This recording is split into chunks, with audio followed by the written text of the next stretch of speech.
சங்கீதம் 9ஆம் அதிகாரம் 1-10 கர்த்தாவே, என் முழு இதயத்தோடு உம்மை துதிப்பேன். உம்முடைய அதிசயங்களை எல்லாம் விவரிப்பேன். உம்மில் மகிழ்ந்து களி கூறுவேன். உன்னதமானவரை உமது நாமத்தை கீர்த்தனப்படுவேன்.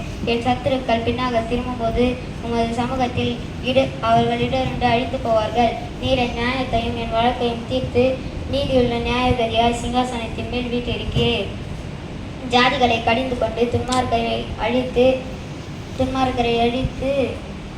ஜாதிகளை கடிந்து கொண்டு துன்மார்க்கரை அழித்து அவர்கள் நாமம் என்றென்றைக்கும் இல்லாதபடி குலைத்து போட்டு சத்துருக்கள் என்றென்றைக்கும் பாழாக்கப்பட்டார்கள்.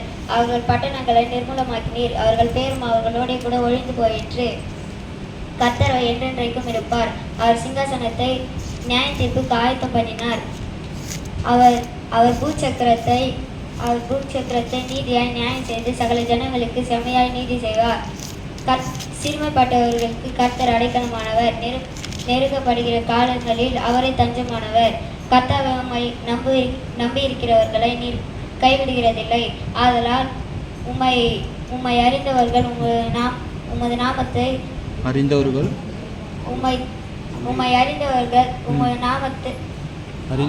உம்மை நம்பியிருப்பார்கள். உம்மை நாமத்தை நம்பியிருக்கிறார்கள். ஆமென்.